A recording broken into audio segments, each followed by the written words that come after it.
Hey everyone, it's the one and only magnificent bird, Beak, speaking to you today. And in today's video, I'm back at it with some more raiding with me. I'm just simply going to be doing some raids. As I'm raiding, I'm going to be talking about some of the matches that AEW, that happened at AEW's Forbidden Door. Not all of them.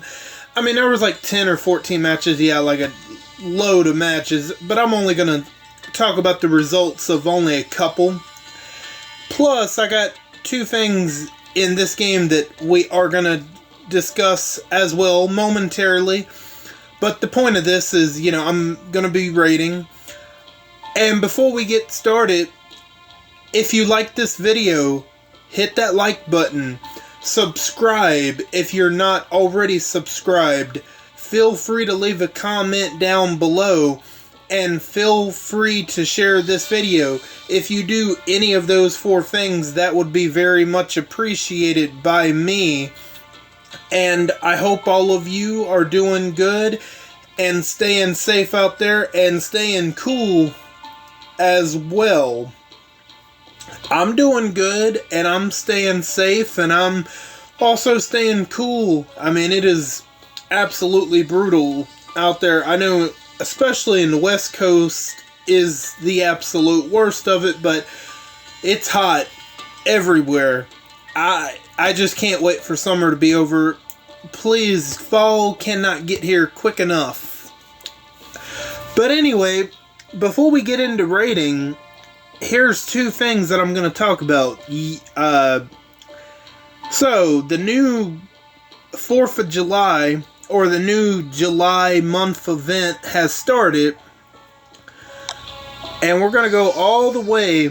The two tunes that are up for offer this month, I will say, is an improvement over Aaron and Raven. But one of them I have. First up, we have Gold Mythic Lucas. Here's the second tune I never thought would be in here, but here she is. Bam! Gold Mythic Eva and Ghost. So, if you do not have Gold Mythic Eva and Ghost, it should not be a question who you should go for. Luckily, I already have her, so I'm going to be going for Lucas because I don't have him and I already have her.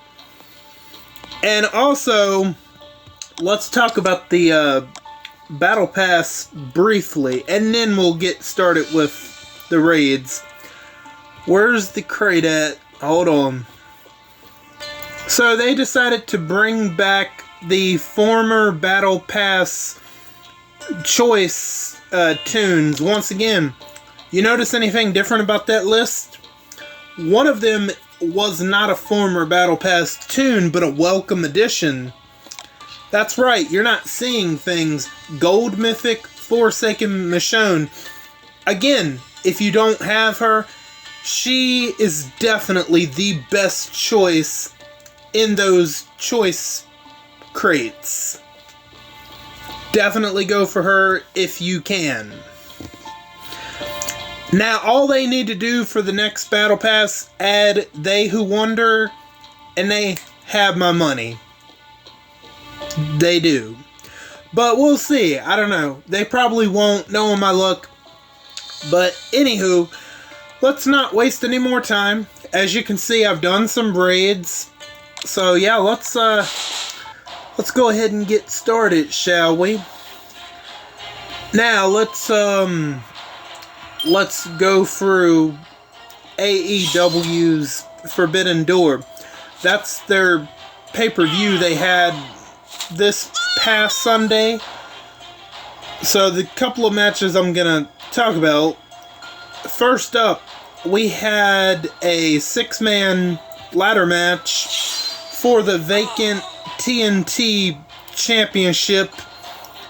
And the participants in that match were Jack Perry, the Ring of Honor World Champion Mark Briscoe, Dante Martin, Leo Rush, and then two others I can't remember their names, but there was realistically only one person that was going to win that match. And of course, Jack Perry, he ended up winning the six-man ladder match for the vacant TNT championship. So it seems like the Elite's goal, that would be the Young Bucks, Matthew and Nicholas Jackson. That would, they are the VEPs, the executive vice presidents. They are the AEW Tag Team Champions, along with Okada, who is also a part of the Elite, who is the AEW Continental Champion. So it only makes sense, since Jack Perry is involved with the Elite, that he would have championship gold. Now the question is, well, it's not really a question. It's kind of confirmed, but not really. I think the Elite, they are gonna want to add another member, so they can try to get the AEW World Championship added to their group. And that could possibly be Adam Hangman Page, because I believe he's going to go one-on-one with Jeff Jarrett in the Owen Hart tournament. And if that happens, I believe Adam Page is probably going to win the whole tournament. And it's possible he might beat Swerve Strickland for the world title at All In. So yeah, nothing predictable. Nothing too unpredictable in the ladder match. It was still a pretty solid ladder match. But yeah, no surprises that Jack Perry won, and he's now the TNT champion. The next match I want to talk about was between Mercedes Moné, who was defending her TBS championship, against Stephanie Valkyr, who is a part of the New Japan Wrestling promotion and who had the New Japan Strong Women's Championship. Both titles on the line. And as I predicted, Mercedes Moné ended up winning the match. So not only did she retain the TBS championship, she is also the New Japan Women's Strong Champion. So yeah, there you go. Mercedes, 2 belts. I can just hear that now. But it was still a pretty good match. Probably a step up from the ladder match, in my opinion. And I gotta say this, I never seen Stephanie Valkyr wrestle before this match, and oh man, she's really talented. Some people might even argue that maybe Stephanie Valkyr maybe should have won over Mercedes Moné. I mean, I don't know, But anyway, Mercedes Moné wins the match, and she's a double champion. Then after the match, Dr. Britt Baker, she makes her return, and she looks as good as she always does. So it seems like they are inevitably setting up for a Mercedes Moné and Britt Baker match at All In, possibly. And who knows, maybe they are going to have Britt Baker take the gold off of Mercedes Moné, and I honestly wouldn't have a problem with that. I like Mercedes Moné, but Britt Baker, she's been gone a long while, and her return is definitely welcomed. And I'm not sure who else is going to beat Mercedes Moné. I could definitely see Britt Baker being the one to take the title. Now, depending on if both of the championships are on the line or just like the TBS championship, that remains to be seen, but that kind of seems like the direction they might be going in. Although I'm not caught up. AEW's Dynamite came on, but I wasn't home to watch it.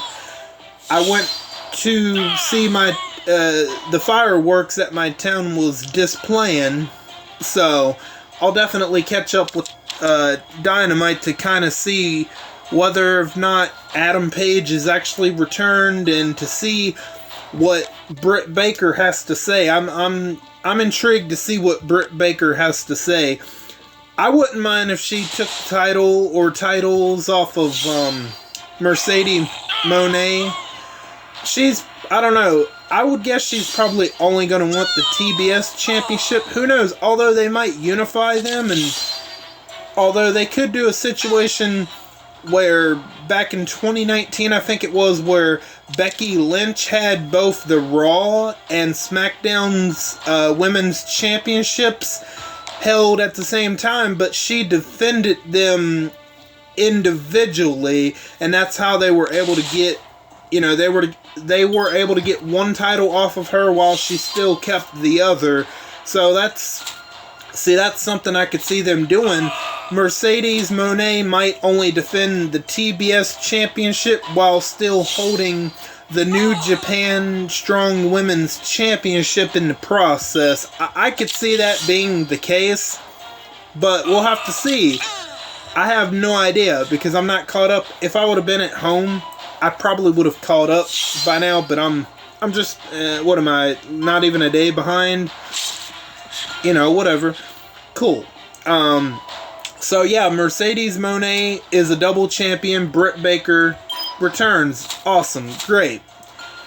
Now, let's see. Let's talk about the other women's championship match between the AEW Women's World Champion Timeless Toni Storm, and she was defending against Mina Shikawa.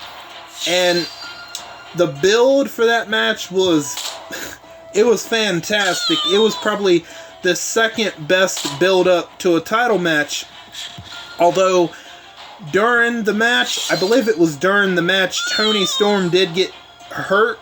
She got hurt a little bit, and that kind of hindered the match a little bit.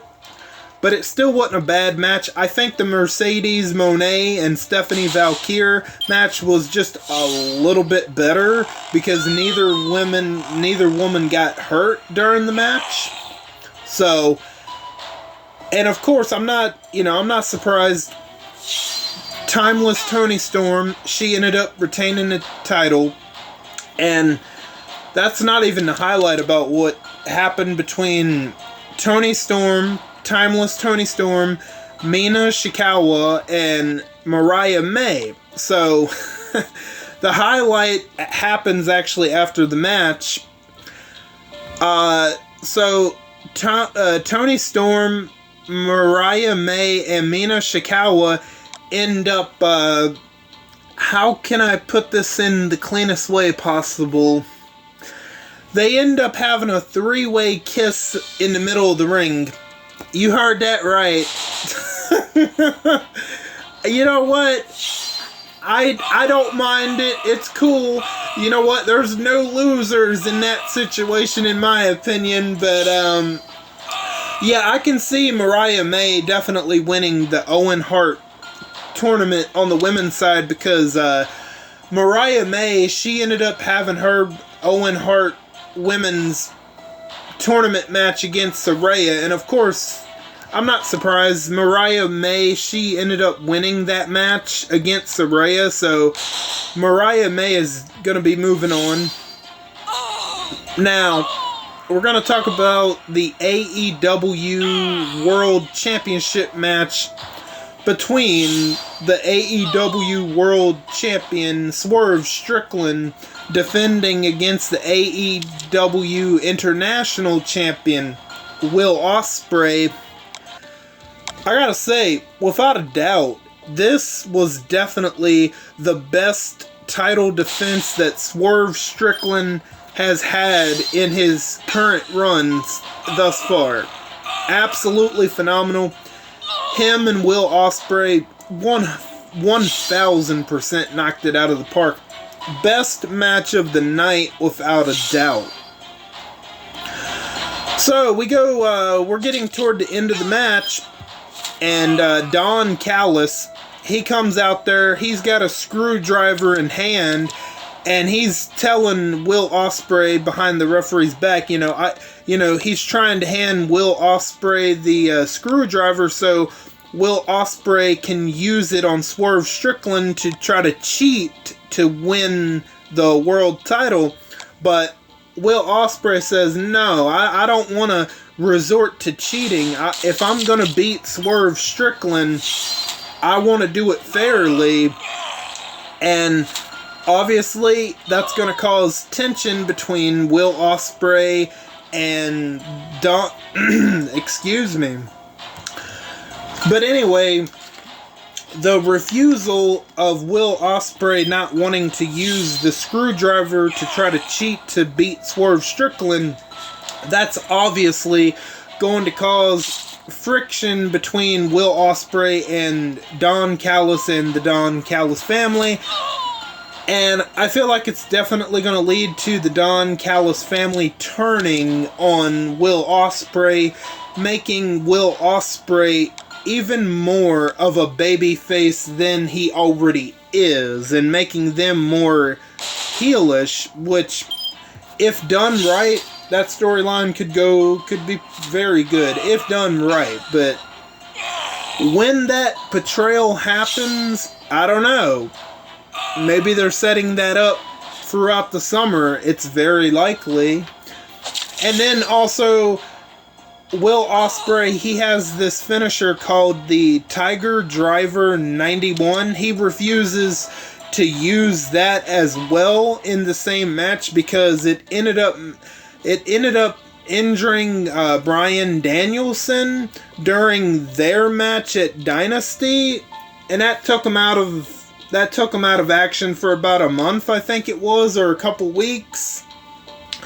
And he doesn't want to be responsible for using that finisher of potentially injuring someone else with that finisher. So Will Ospreay is getting ready to hit another finisher, which I can't remember the name of it, but he's getting ready to hit another finisher on Swerve Strickland, but Swerve Strickland counters that finisher and hits his own finisher, the house call, to end up beating Will Ospreay 1-2-3. Swerve Strickland retains. It was a fantastic match. Match of the night.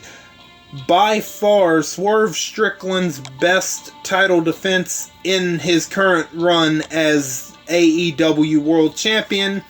And after the match, Swerve Strickland, after he gets done celebrating and gloating, well, mostly celebrating, he goes to check on Will Ospreay, and he sets him up, and, he pats Will Ospreay on the side of the head, and I took that as a sign of respect, that, you know what, even though you were acting cocky, the weeks leading up to this match, you know what, you gave it your all, you tried your best, you didn't cheat to try to beat me, and I respect you for that. So that's what I got from that, is he just patted him on the head, like, as a sign of respect. And do they end up going back to Will Ospreay and Swerve Strickland again? It won't be at All Out. All In, the Wembley pay-per-view. No, because I think Adam Hangman Page is going to be, he'll probably be that final wild card slot against Jeff Jarrett, and he's probably going to end up winning the tournament on the men's side. Although they could possibly give it to Bryan Danielson, which Bryan Danielson did win his Owen Hart tournament match against oh man, I forgot the guy's name, but that match was pretty good too. Oh crap.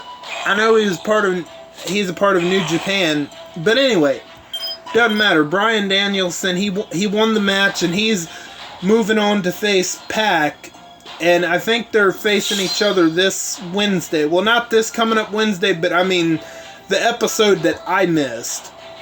And then I know Chris Statlander and Willow Nightingale were supposed to face each other, which personally I would like to see Chris Statlander get her revenge on Willow Nightingale, but I don't see that happening. I do see Willow Nightingale advancing by beating Chris Statlander, but that's one I want to be wrong on.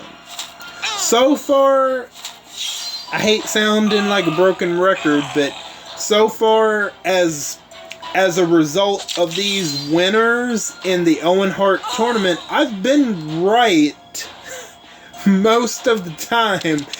I might have gotten one wrong.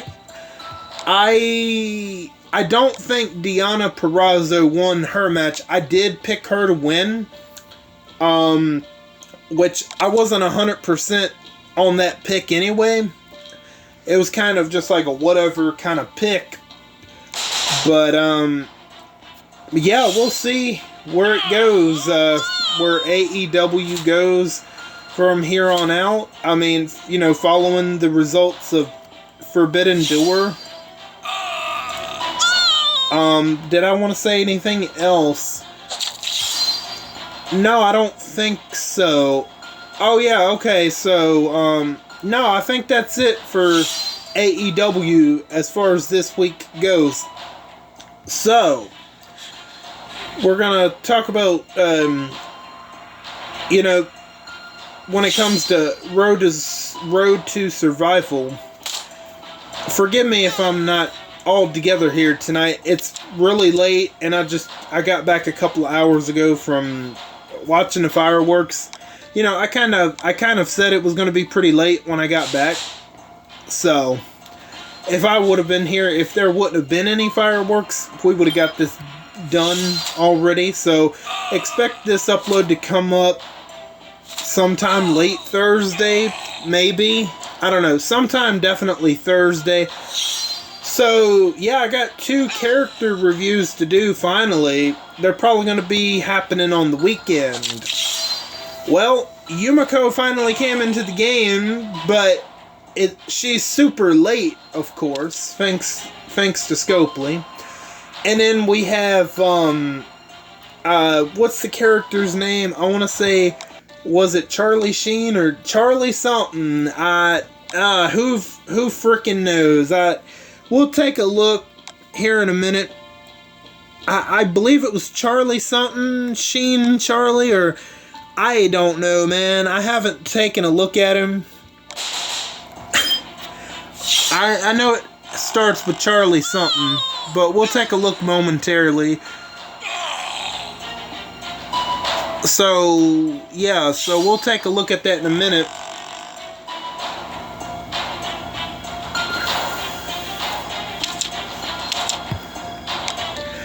Let's take a look so I can get confirmation this isn't Charlie Sheen. I don't know why I was thinking that, but okay, so Stars and Stripes, Silent Charlie. Okay, so obviously I'll be doing a character review on Silent Charlie along with all of that in the Stars and Stripes event, and we're finally going to get to Yumiko's character review. But I might make a poll and ask you guys, which one would you rather want to see me do first? Because I'm going to do both of them, but which one would you rather for me to get over with? I don't know. I'll leave that up to you guys, but sorry, Silent Charlie, for calling you Charlie Sheen. I apologize. That was my bad. But you never know, man. The apocalypse makes people do crazy things. I mean, honestly. You never freaking know. But sorry, Silent Charlie, for calling you Mr. Charlie Sheen. And it looks like he's a whisperer. Now, they just have to be making up names for the unnamed whisperers at that point. Because I don't remember there ever being a Silent Charlie a part of the Whisperers. Possibly he was just an unnamed Whisperer in the comics, and they just decided in the game to give him a name.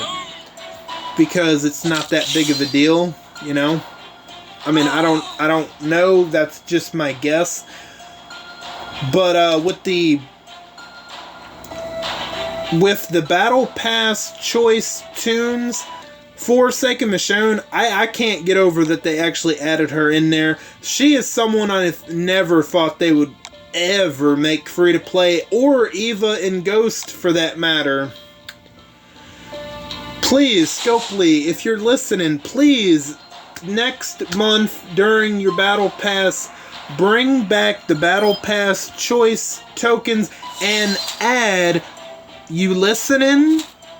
You ready for this, Scopely? Please add Gold Mythic They Who Wonder. He's a disarming tune that gives out hemorrhage and daze. You know he still exists, right? I hope you do. That would be very swell if you added him next Battle Pass. Then you will have my money. But if he's not, I'm going to continue to keep my money in my pocket. Do you understand the words that is coming out of my mouth? Oh, but for real, I hope they add him in the next Battle Pass. Oh, man, I do. He'll complete my Lone Wolves attack team either way. Because he is someone I still want. Even though I put him in last place in my Lone Wolves ranking back, last week or the week before? It wasn't that long ago. But seriously, I still want him despite that ranking. Who knows? There's the possibility if Eva and Ghost and Forsaken Michonne became free to play, there's a probability that he becomes free to play. I'm just saying, it's not out of the question. I never thought Eva and Ghost would have became free to play because she's a normalizer. So, and he's only a disarming tune. So, the chance is definitely there. We'll see. I'm kind of looking forward to the possibility, but knowing Scopely, they'll probably let me down. As they let down many of us.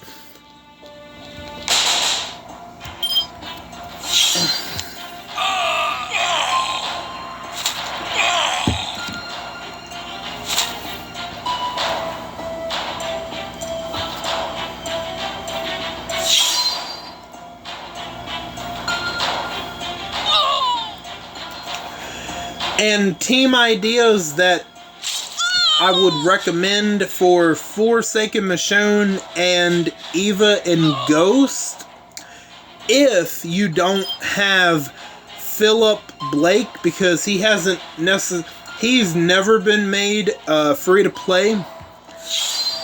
If you have Anniversary Maggie, both of them, you could definitely get away with using either one or both of them on an Anniversary Maggie team. 100%. You can absolutely get away with it, and you'll be fine. But, however, you are missing out on the full potential of both of them without the Philip Blake team. but you can definitely get away with having either one or both of them on an Anniversary Maggie team for sure. Because they will still be protected by the counter damage reduction, but it'll only be for 2 turns instead of 3. I personally like Philip Blake just a little bit better because he has the counter damage reduction for 3 turns as opposed to 2 turns. So I think I might use one more refill after this, and then I think I'm gonna call it. Because I mean, this is probably already going to be kind of a long one, and plus I'm getting a little tired, but I think I can go another refill.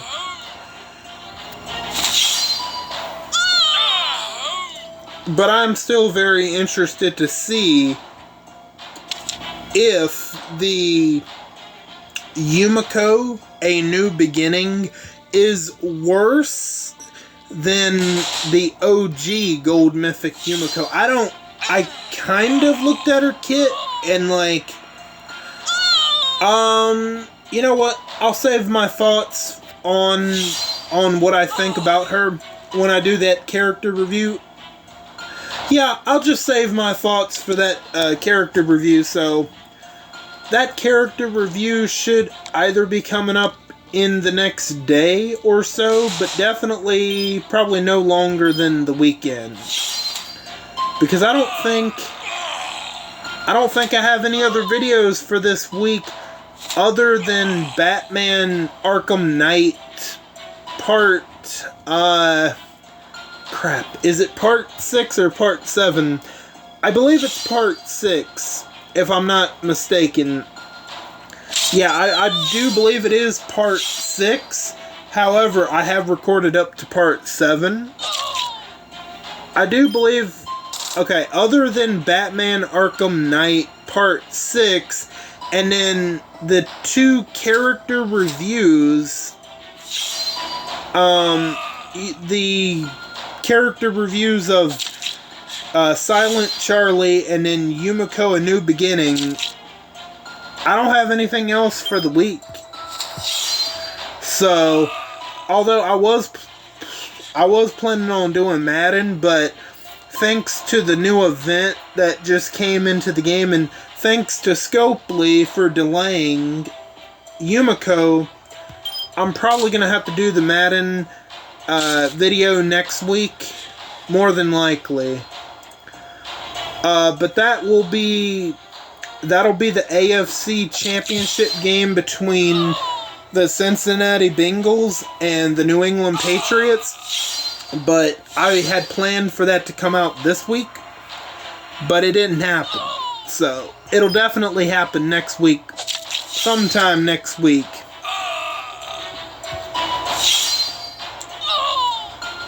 Damn, this is a long one. But that's okay, we got the win, we got the W, that's all that matters. Yeah, we'll go ahead and use one more refill, and then I'll call it after that.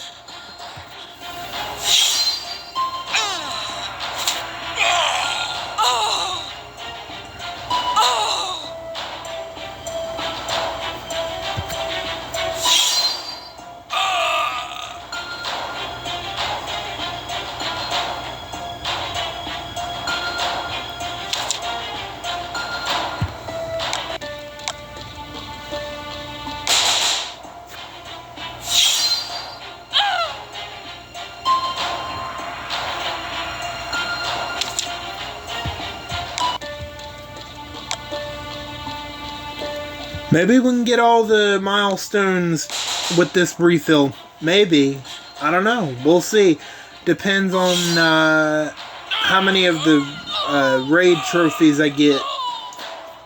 I very well could get to 16,000 just like that. Because while I was waiting for the fireworks, I did a little bit of raiding. So, there you go.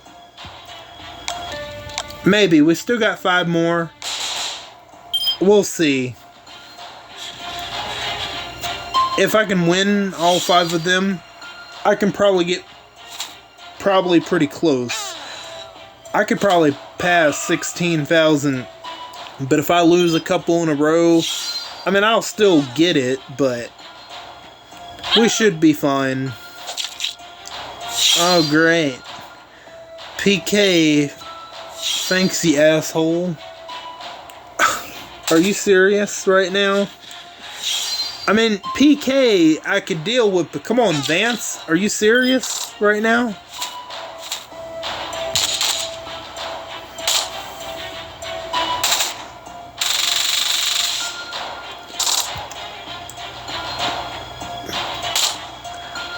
They really messed up the timing of the new Stars and Stripes event. I'll tell you why. You know why? Because right now, I mean, that won't be an issue Thursday night. But there's no event that's giving out the roses right now other than the login calendar. So if you was to do the road map, you could only do one stage and you'll have to wait. So I didn't even start that roadmap yet because, you know, other than buying the roses, you can't get any other than buying them or waiting for the login calendar and waiting for a level up, which I'm going to be waiting for the level up that I think is supposed to come tomorrow, because I have 2 new tunes to level up, so that won't be an issue for me. As you've seen my if you've seen my Stellar Pools video, yeah, you'll know that I have 2 new characters to level up for the next level up tournament. So that'll be good. Plus they'll help with the Stellar roadmaps. Although, I don't think they're going to help out significantly. I don't see it. Here's one thing, one type of tune that both Telltale and the Whisperers is missing. And they could come out from now till the end of time. They could come out with Telltale and Whisperer tunes left and right. Unless both of those allegiances get a normalized tune, I don't know if it's possible that you can complete the Stellar roadmaps fully. I don't see it being possible with how rigged those roadmaps are. Although, if they did ever have a normalized tune, I don't even know if that would help with how rigged those roadmaps are. I really don't know. I mean, those you know what the Stellar roadmaps remind me of? I never thought I would ever bring this up again, but those Stellar roadmaps remind me of Dark Souls and Bloodborne and Elden Ring. The difficulty of those games is compared to the Stellar roadmaps. Now I know why I don't like the Stellar roadmaps, because I hate Elden Ring, Bloodborne, Dark Souls. I hate those games. That's just something you're never going to get me to change my opinion on the Dark Souls, Bloodborne, Elden Ring games. I hate those games with a passion. Because if I had either one of those games, you know what? I did try Bloodborne. I tried Bloodborne once. No, twice. I will say that twice. And I was stuck on the prologue for like 2 to 3 hours. And I kept dying over and over and over. And I just said, fuck this shit. I'm like, if I don't stop now, I'm not going to have a controller or even a PS4. So the first time I'm like, okay, you know what? I'm going to take it out. But the next day I tried it again. Nah, same bullshit. I said, fuck that. I'm done. I'm good. I still want to have a controller. Because I would sling that damn thing out the window if I kept trying I'm telling you, I'm good. On Elden Ring, Bloodborne, Dark Souls, you couldn't pay me enough money in the world to ever play one of them games ever again. Nah, you're not gonna see that on it. Not on this channel. I can tell you that now. I'm good. There's plenty of other channels if you want to see Elden Ring, Bloodborne, Dark Souls. I mean, like, come on. None of those games have a story. But I've been told, I was told once by a Razor Crab, that's someone I don't get along with, but anyway, she told me, oh, their story, you just gotta find the story. I'm like, really? Yeah, no, it don't have no story. You are dumb as shit for saying something like that. But anywho, that, you know, no need opening up old wounds, but that's, you know, anywho, the point is, those Dark Souls, Bloodborne, Elden Ring games do not have a story. I don't care what nobody says. They don't have a story. And I mean, I'm not saying that there's anything wrong with people wanting to play a game with no story. That's perfectly fine if you want to do that. But I'm just not into those games, and like, don't lie and say there's story. There's no damn story in those games. But anyway, let's real quick, let's check out, I just want to check something else out. Let's look at the weapon. Badges, cleaving rifle. 45% attack, a huge bonus to AP when attacking, improved splash damage, improved attack damage boost. That's not a bad weapon, but I know can you craft most of that? I think you can, except for the 4th slot. Not a bad weapon, but let's look at the avatar.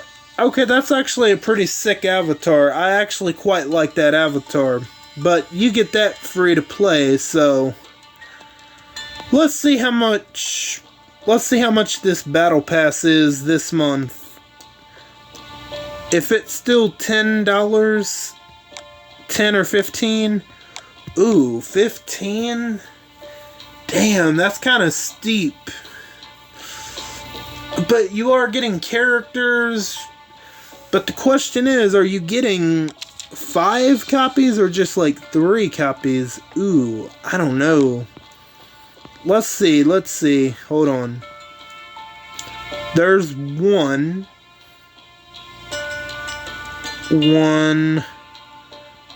Damn, I've only come across one. Oh, 2, 3.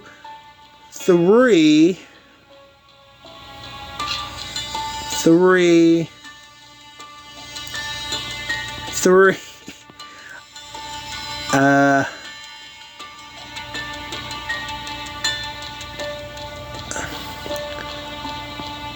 Did I miss one? No. 3.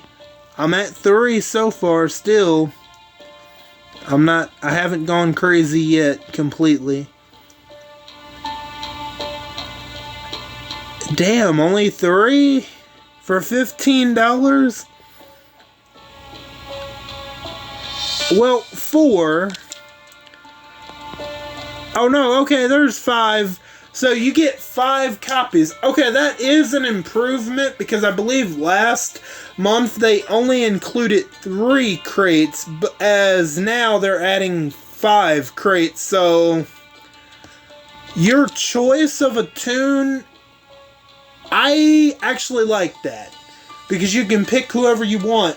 I would personally go for Michonne, but obviously I already have her, so maybe I finish up Marge and maybe get all 5 copies of her, because I'm pretty sure I have everyone else except for Marge. So yeah, that is gonna do it for this one.